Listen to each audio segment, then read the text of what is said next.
Bien le bonjour, très cher. Aujourd'hui, dans ce nouveau 5 minutes, on va parler du protoxyde d'azote, ou plus communément appelé la nitro ou la NOS si jamais tu es fan des Fast and Furious. Mais du coup, qu'est-ce que c'est? À quoi ça sert? Est-ce que ça existe vraiment? Ou encore, est-ce que c'est dangereux pour ta mécanique? Eh bien écoute mon pote, c'est ce que nous allons voir aujourd'hui et bien évidemment toujours en moins de 5 minutes. Allez, abonne-toi et pose-moi ton plus beau pouce bleu, c'est parti!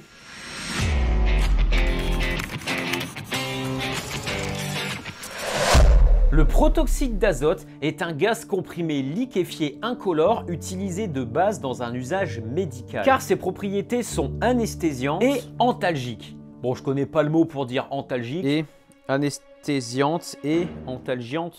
Mais c'est à partir de la Seconde Guerre mondiale que le nitro va commencer à être utilisé pour les moteurs à combustion interne. En effet, certains avions de guerre allemands ont été équipés du nitro. Et cette nitro servait à compenser la diminution du dioxygène lors de grosses altitudes. Du coup, les pilotes allemands pouvaient monter plus haut et surtout avoir la même puissance en haute altitude qu'en basse altitude, ce qui leur permettait d'avoir un avantage. Malheureusement, ce système n'étant pas au point, beaucoup d'avions ont explosé car le NOS était souvent très mal utilisé. Il faudra attendre fin des années 60, début 70 pour que les Américains commencent à équiper leurs bolides de ce système et qu'on commence à en entendre parler. Mais du coup, à quoi sert le NOS dans un usage automobile? Eh ben c'est simple, un kit NOS est un système qui permet au moteur d'obtenir instantanément un surplus de puissance et de coût. On parle ici de 20 à 30% de gain en un claquement de doigts, ce qui est énorme. Ce système est bien évidemment interdit, mais vu que la nature humaine est complètement conne, ce système se retrouve très souvent dans le coffre des voitures préparées à l'extrême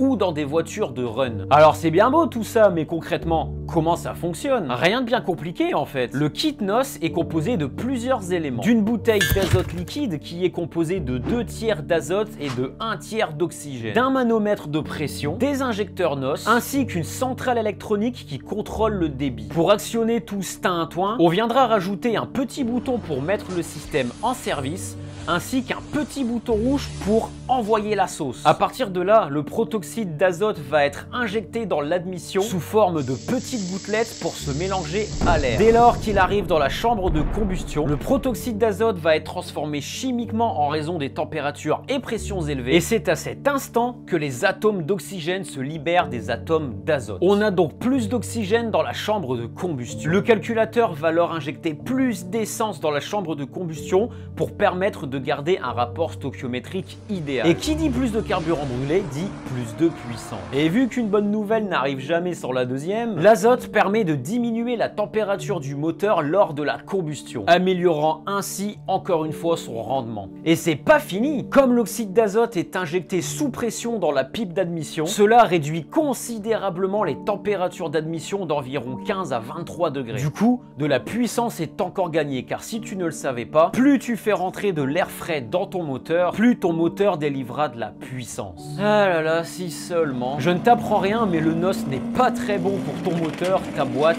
et ta transmission. Tu auras beaucoup plus de contraintes étant donné que la combustion sera majorée, et un moteur stock, même costaud, ne doit normalement pas dépasser ses limites. Alors oui, c'est vrai, tu peux également forger ton moteur, mais même avec ça, mon ami, tu as quand même quelques règles primordiales à respecter si jamais tu voudrais installer du NOS. D'abord, veille à ne jamais dépasser 1 à 3 secondes de G maximum. Les G de 20 secondes que tu vois dans Fast and Furious là, c'est des conneries. Pour une utilisation optimale et sécure entre grands guillemets, les installateurs préconisent 1 à 3 secondes maximum de G. Si toutefois tu es un warrior et que tu voudrais installer un système NOS dans ton véhicule, tu vas faire face à 2 types de montage. Le NOS Dry, donc un système sec, et le NOS Wet, un système humide. Et oui, après une nuit agitée dans la gorge d'Ali.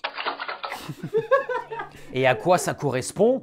Eh bah c'est super simple. Le NOS Dry est le système de fonctionnement que j'ai décrit plus haut, et c'est également le plus simple puisqu'il consiste à n'envoyer que du nitro dans l'admission. Le calculateur s'occupera alors d'envoyer plus ou moins de carburant grâce au sonde lambda, pour encore une fois et toujours garder son rapport stoichiométrique idéal. Ce type de nitro est le plus répandu. Par contre, si ta voiture est ancienne et qu'elle ne peut pas ajuster elle-même son dosage de carburant, il faut absolument un système de NOS humide. Et le principe est exactement le même que le système Dry. pareil. Sauf que là, on viendra rajouter au système un injecteur de carburant, ou plusieurs d'ailleurs, ainsi qu'une pompe à essence électrique et d'un filtre à carburant. Tu l'auras deviné, le système humide permet d'envoyer dans l'admission un mélange de carburant, donc diesel ou essence, car si tu ne le savais pas, on peut aussi mettre de la noce dans un mazout, où le rapport stoichiométrique idéal a été au préalable calculé. Cela permet de garantir la sécurité, encore une fois, du moteur et d'avoir un bon ratio comburant-carburant. Va voir la vidéo que mon acolyte a fait sur l'E85, je t'explique tout ça là-bas. Ce système est souvent utilisé sur les véhicules préparés à carburateur, mais se perd de plus en plus au profit du système drive. Ah oui, c'est vrai, et avant que le compteur se termine là, depuis tout à l'heure, je te dis que c'est un système NOS. Mais en fait, pas tout à fait. Le NOS est juste une marque. Il existe bel et bien d'autres marques de nitro, et pour ça, je te laisse investiguer. Voilà mon ami, cette vidéo est désormais terminée. J'espère que tu auras appris des choses. Comme tu le vois, la nitro existe vraiment et tu serais étonné de voir le nombre de personnes qui en possèdent dans leur coffre. Mais gare toutefois à ne pas faire n'importe quoi avec. Si cette vidéo te plaît, mon ami, comme d'habitude, c'est très important. Partage-moi cette vidéo, mets-moi ton plus beau pouce bleu et abonne-toi à la chaîne si mon contenu te plaît et tu voudrais voir d'autres vidéos. Si tu as la moindre question, tu peux me la poser en commentaire ou sur le Discord de la communauté. Je t'ai mis le lien en description. Sur ce, moi je te laisse là, je vais lire mon livre de pop culture et moi je te dis